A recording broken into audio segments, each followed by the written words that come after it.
Olá pessoal, meu nome é Marcelo Munhoz, eu sou professor do Instituto de Física da Universidade de São Paulo e vou apresentar para vocês as próximas 3 aulas que se referem ao estudo do núcleo atômico. As nossas aulas estão estruturadas dessa forma. Então nós vamos iniciar na aula de hoje discutindo sobre a descoberta do núcleo atômico e algumas das suas propriedades mais básicas. Na aula seguinte vamos falar sobre o fenômeno da radioatividade, que é um fenômeno muito importante, presente na nossa vida. E, finalmente, vamos finalizar esse ciclo de 3 aulas falando sobre reações nucleares, especialmente sobre a fissão e a fusão nuclear, que são reações muito interessantes e também bastante presentes no nosso dia a dia. Então, vamos iniciar falando sobre a descoberta do núcleo atômico. No final do século XIX, início do século XX, existiam vários fenômenos que os físicos estudavam e que não se compreendia a sua origem, não se compreendia exatamente do que se tratavam, né? Então, esses fenômenos se referem justamente à emissão de radiação, que a gente vai voltar a conversar a respeito na próxima aula, e também esses fenômenos, obviamente, estão bastante ligados à estrutura mais elementar da matéria. Naquela época, não existia um consenso se, de fato, a matéria existia uma estrutura básica, uma estrutura atômica, ou se esse conceito nem fazia sentido.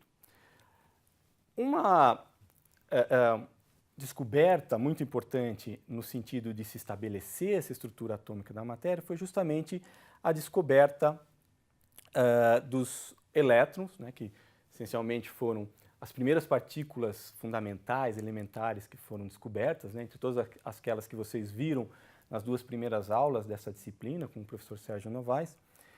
E o descobridor do elétron, que foi esse físico inglês, o Thomson, J.J. Thomson, em 1904 ele mesmo propõe um modelo. Então ele afirma, não, a matéria tem uma estrutura atômica, e ele propõe uma estrutura para esse átomo, para essa estrutura básica, elementar da matéria. E no modelo proposto pelo Thomson, ele diz o seguinte: olha, o átomo tem que ser neutro, os elétrons existe essa partícula, a carga negativa do átomo está concentrada nesses corpúsculos que são os elétrons, então o átomo deve ter uma distribuição de carga positiva com os elétrons ali colocados no meio, né? Na literatura normalmente se chama esse modelo de pudim de passas, né? Há controvérsia se realmente em algum momento Thomson pensou nisso ou não, mas ele dá uma boa ideia de como é que era o modelo proposto pelo Thomson. A pergunta natural que a gente pode fazer, uma vez proposto esse modelo, é como que a gente pode testar esse modelo, né? Então, assim que funciona a ciência, assim que funciona a física, né? Por mais razoável, interessante que seja o modelo, é óbvio que a gente tem que perguntar para a natureza se de fato é daquela forma ou não. Então, a grande pergunta que se fez é como que a gente pode testar esse modelo proposto pelo Thomson. E a ideia que se teve na época, por um físico neozelandês, mas que trabalhava na Inglaterra, chamado Ernest Rutherford, foi, bom, vamos bombardear então uma amostra, né, um átomo, com uma certa partícula, uma ponta de prova que a gente conheça bem as suas propriedades e ver o que acontece. Na época, o que eles tinham à disposição? Na verdade, o que eles conheciam eram justamente fontes radioativas, né, quer dizer, elementos que emitiam um certo tipo de radiação, um certo tipo de partícula. E uma dessas fontes que eles conheciam são as chamadas fontes radiativas de emissão alfa, que a gente vai discutir em detalhes na próxima aula.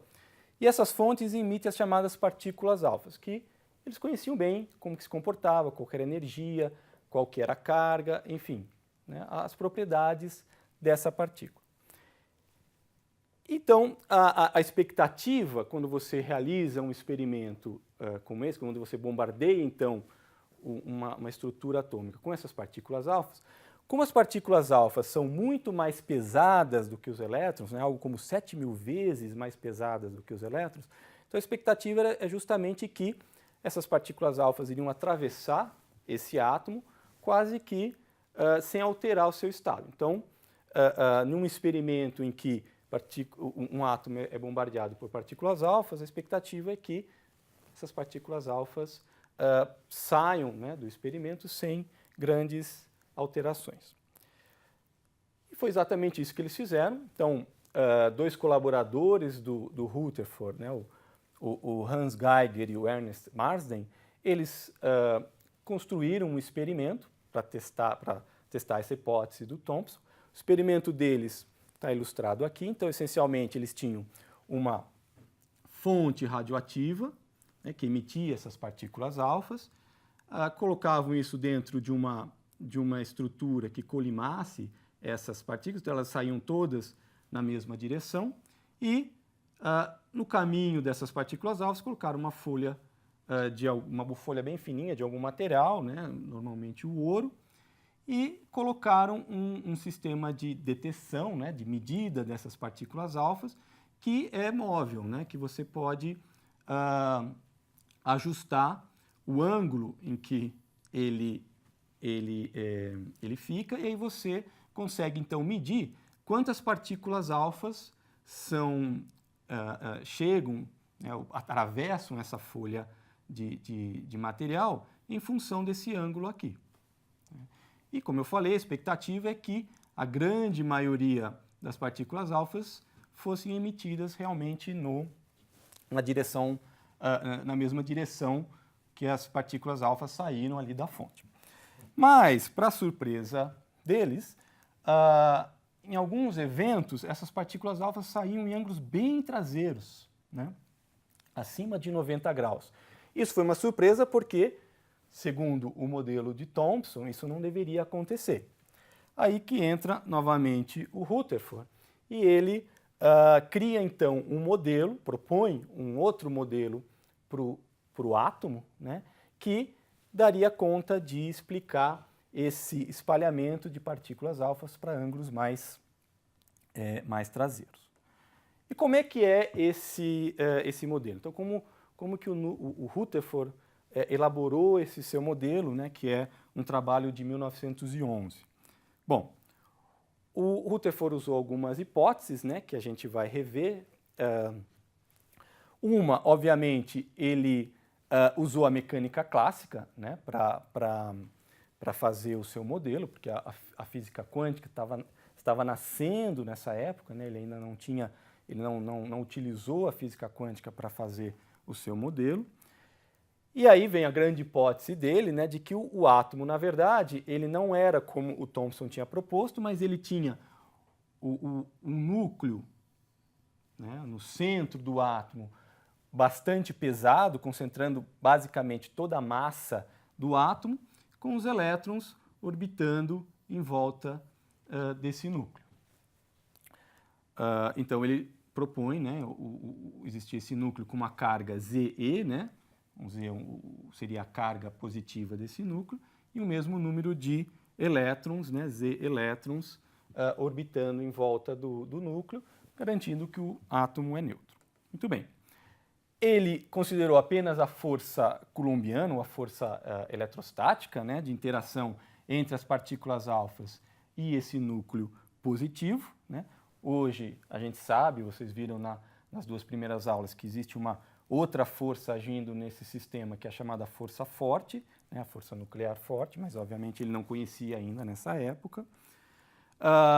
E ele faz algumas aproximações no modelo dele que são até surpreendentes que tenha dado certo, né, mas que funcionou, e a gente sabe que são aproximações, e é justamente isso que a gente vai discutir em seguida, né. Então ele diz que o núcleo e a partícula alfa são estruturas pontuais, né? E ele diz também que o núcleo, o alvo, né, dessa colisão, ele não sofre recuo. Então isso significa dizer que ele tem uma massa infinita.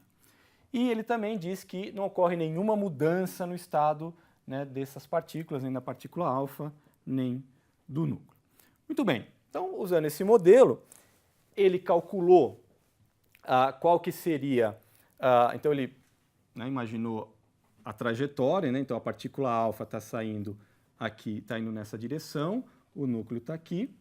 A distância entre a partícula alfa e o núcleo, né, a gente chama de parâmetro de impacto B, e o que o Geiger e o Marsden mediam é justamente a partícula alfa saindo em um determinado ângulo θ, né? E né, e aqui a força coulombiana que age sobre a partícula alfa devido à repulsão do núcleo à partícula alfa.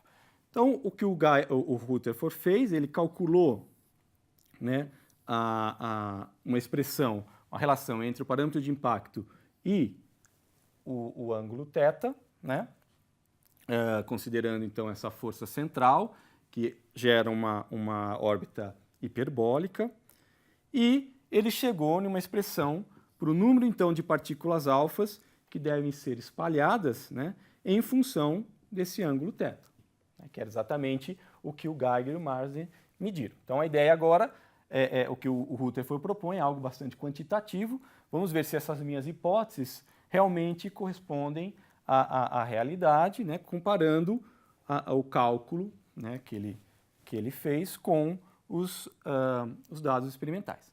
E quando essa comparação foi feita, de fato, se observou que elas concordavam muito bem com o que se media, né? Então, notou-se que, de fato, a distribuição do número de partículas alfas em função do ângulo obedecia a uma função inverso do seno a quarta de θ, né? Se vocês lembrarem, está lá na expressão, né? Um seno a quarta de θ sobre 2. Eles também observaram que a intensidade de partículas alfas espalhadas era proporcional à espessura da folha, que também aparece na expressão de Rutherford, e que a intensidade das partículas espalhadas é proporcional ao quadrado do número atômico do material que compõe aquela folha espalhadora das partículas alfas. Isso também estava na expressão obtida por Rutherford. Então, essa concordância entre o modelo a expressão quantitativa deduzida pelo Rutherford e os dados experimentais deu um grande impulso para as hipóteses do Rutherford. Então, de fato, os físicos, os cientistas se convenceram de que a estrutura atômica deveria ter aquela forma, né? Um núcleo pesado de carga positiva com os elétrons orbitando em volta. Aí a pergunta seguinte que a gente faz é, bom, mas esse núcleo, será que ele é pontual realmente, né, como o Rutherford tinha proposto no seu modelo, ou será que ele tem uma estrutura interna, algo mais complexo, né? A resposta para isso veio de diversos trabalhos. Um deles, em 1913, o Soddy, ele propõe, ele percebe, na verdade, ele mede, né, que existem elementos químicos que possuem massas diferentes, que é o que a gente chama de isótopo. Então, núcleos que têm a mesma carga, mas que têm massa diferente. Então, isso já aponta de que tem algo mais complexo ali dentro do núcleo, né? Em 1932, só em 1932, um outro físico chamado James Chadwick, ele descobre a existência do nêutron, né, uma partícula neutra que tinha uma massa muito parecida com o do próton.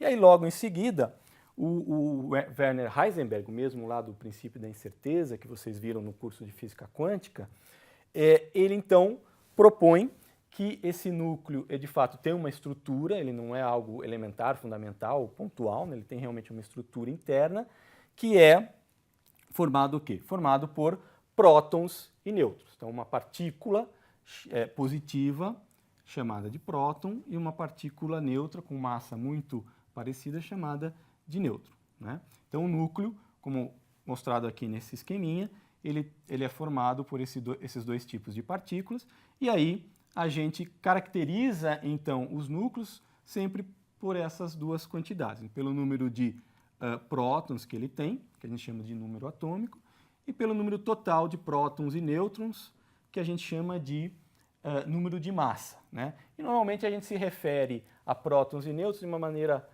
genérica de núcleons, né? Muito bem. E na natureza, como é que esses prótons e nêutrons se combinam para formar os núcleos atômicos? Então aqui é um panorama disso, né? Vocês vejam que tem cada quadradinho desse, então vocês olharem, o eixo X aqui é o número de nêutrons, o eixo Y é o número de prótons, e cada quadradinho desse é uma certa combinação de prótons e nêutrons formando um núcleo. A gente vê essas cores significam o quê? Os quadradinhos brancos são os núcleos estáveis, então esses que a gente realmente encontra na natureza, né? Que não sofrem transformações, né? A gente vai discutir isso na próxima aula.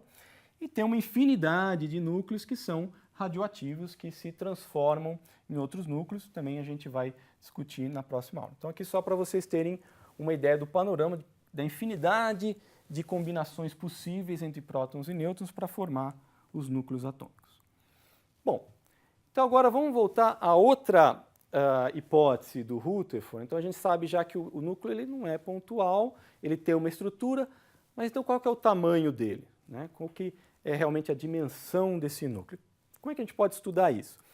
A gente estuda isso de uma forma bastante parecida do que o Rutherford tinha feito, só que a gente adapta um pouquinho a fórmula dele. Então, a gente parte, né? Quer dizer, aqui seria a fórmula extraída por Rutherford, escrita de uma maneira um pouquinho diferente, que vocês vão compreender quando olharem lá o texto base dessa aula, né? Que a gente chama de seção de choque. Então, a gente pega a fórmula do Rutherford, leva em consideração um fator devido à relatividade, né? Por quê? Porque a ideia de estudar, como é que a gente estuda essa questão do tamanho do núcleo? Em vez da gente fazer interagir ou bombardear o núcleo com partículas alfa, para esse caso é mais interessante bombardear o núcleo com elétrons, né? E elétrons de alta energia. Como o elétron ele é menorzinho, ele é uma partícula uma partícula elementar, coisa que a partícula alfa não é. Então se você acelera o elétron a altas velocidades, vocês vão lembrar lá da disciplina de física quântica que o elétron ele tem propriedades ondulatórias e um elétron de alta energia, né, ele tem um comprimento de onda bastante pequeno. Lembrem lá da expressão de de Broglie, né? O comprimento de onda vai ser inversamente proporcional ao momento desse elétron. Então, um elétron de alta energia ele tem um comprimento de onda bem pequeno, então ele consegue enxergar estruturas pequenas. Então, para o elétron, o núcleo certamente não é pontual, mas ele tem uma distribuição, um tamanho. Então, se a gente usar esses elétrons, né, como que a gente consegue agora conectar os dados experimentais, né, que a gente mediria do espalhamento desses elétrons, da mesma forma como se mediu o espalhamento das partículas alfas, como que a gente conecta com a teoria? Então, é só pegar a fórmula de Rutherford, fazer essa correção relativística, porque os elétrons estão a altas velocidades, e que dá essa seção de choque de Mott, que a gente chama, né? E incluir também um outro fator, que é o chamado fator de forma, e esse fator de forma ele inclui essa distribuição de carga do núcleo. Como a gente está lidando com o elétron vai interagir com o núcleo de maneira a partir da força elétrica, né? Então a gente, nesse fator de forma, a gente consegue obter a distribuição de carga do núcleo. Então agora o que a gente precisa fazer é comparar os dados medidos, né, de espalhamento de elétrons com um certo modelo, uma certa hipótese para essa distribuição de carga do núcleo. E, bom, esse gráfico mostra justamente essa distribuição de carga, né, em função, na verdade, do raio do núcleo, né? E a gente observa que o que acontece? Com exceção de alguns núcleos, né, como o hidrogênio e o hélio, a grande maioria dos núcleos eles têm o quê? Eles têm uma densidade constante, mais ou menos constante, até um certo raio e parecida, e chega, conforme a gente chega na superfície do núcleo, essa densidade começa a cair. Então essa é a fórmula que melhor explica essa densidade nuclear, né? E que mostra para a gente, então, que o núcleo, ele de fato tem um tamanho. E o que é muito interessante é o seguinte, esse tamanho, né, quando a gente faz agora um gráfico do raio do núcleo, né, do raio médio do núcleo, em função do seu número atômico elevado a 1/3, a gente vê que esse raio é proporcional ao número atômico elevado a 1/3. Então, isso significa que o volume do núcleo ele é proporcional ao número atômico, ou seja, se você tem um determinado núcleo e você coloca mais um próton, mais um nêutron, o volume cresce proporcionalmente, ele não se comprime, como acontece com os átomos, por exemplo. Então, isso é uma indicação muito forte de que a força, a chamada força forte nuclear, a força que mantém prótons e nêutrons unidos dentro do núcleo, ela é de curto alcance, né? Ela realmente só age nos vizinhos ali dos prótons e nêutrons, né? Então, esse é um resultado muito importante que mostrou uma característica dessa força forte. E para a gente finalizar, vamos falar um pouquinho sobre a massa do núcleo, né? Lembra que uma das hipóteses do Rutherford era que o núcleo não sofria recuo na interação com a partícula alfa, isso equivale a dizer que ele tem uma massa muito grande, mas quanto que vale essa massa? Então, a gente pode calcular, né, a massa do núcleo somando a massa dos prótons, né, e a massa dos nêutrons que compõem esse núcleo, mas a gente tem que levar em consideração também uma outra ideia, uma outra grandeza, que é a chamada energia de ligação do núcleo, né? Se a massa do núcleo fosse simplesmente a soma da massa dos prótons e dos nêutrons, ou seja, se a energia de ligação fosse zero, obviamente não daria para formar um núcleo, né? Porque seria melhor você ter os prótons e nêutrons separados do que formando um núcleo. Então, esse valor B tem que ser diferente de zero, né? E é ele que dá, então, digamos, a cola do núcleo, né? Quanto maior for esse B, mais ligado, mais coeso é esse núcleo, né? E, por medida, a gente sabe que, de fato, B não é igual a zero, né? E aqui está um gráfico, então, do valor dessa energia de ligação dividido pelo número atômico, número de massa, desculpe, em função desse número de massa A, né? Então, a gente vê que, de fato, não é zero, né? E uma característica interessante é que a maioria dos núcleos tem um valor de B sobre A bem próximo de 8 MeVs, né? Que é a unidade de medida de energia mais comum na física nuclear. Então, diante dessa observação, né, os físicos começaram a pensar, bom, como é que a gente pode explicar esse gráfico, né? Como é que a gente pode entender esse comportamento dos núcleos? E um dos primeiros modelos que apareceram foi em 1935, pelo Weizsäcker e o Bethe, em que eles propuseram o seguinte, bom, observando que esses núcleos têm uma energia de ligação por A aproximadamente constante, né? Ou seja, que B é proporcional a A, então isso nos remete à ideia de um líquido incompressível, né? Então eles propuseram uma fórmula em que você teria então essa energia de ligação, né? Essa fórmula tem vários termos. O primeiro termo é que essa energia de ligação é proporcional a A, né? Notem que isso reforça a ideia da força forte de curto alcance, porque se ela não fosse de curto alcance, esse B seria proporcional a A vezes A menos 1, né? Como no caso da força elétrica, por exemplo, né? Que é proporcional a Z menos 1. O termo seguinte que eles propuseram na fórmula, né? Que vocês viram aqui no gráfico, que faz com que essa linha constante passe a ter esse formato de curva aqui, é o que eles chamaram de um termo de superfície, né? Então a ideia deles foi os prótons e nêutrons que estão na superfície do núcleo, eles vão contribuir menos com a energia de ligação do núcleo porque eles têm menos vizinhos, né, para colar, digamos assim. Então, eles propuseram um termo que é proporcional a A elevado a 2/3, visto que o raio do núcleo é proporcional a A elevado a 1/3, então, como a superfície de uma esfera é proporcional ao raio ao quadrado, então o B deve ser proporcional a A elevado a 2/3. Né? O terceiro termo que eles propuseram se refere à força elétrica coulombiana. Então, obviamente, o fato de termos prótons dentro do núcleo que se repelem, isso deve diminuir a força, a energia de ligação. E essa força, então, esse termo deve ser proporcional ao produto das cargas elétricas e inversamente proporcional à distância entre elas, como o raio é proporcional a elevado a 1/3, então esse termo deve ter essa forma.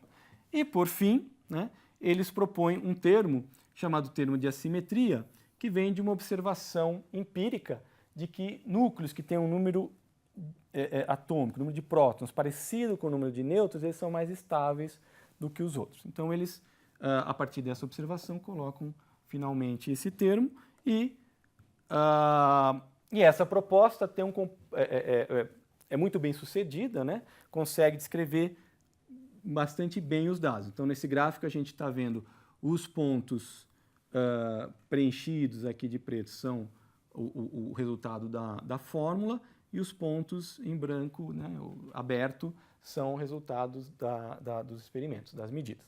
Então, a gente vê que não é perfeita a fórmula, mas escreve muito bem os dados, então que traz informações interessantes sobre o núcleo.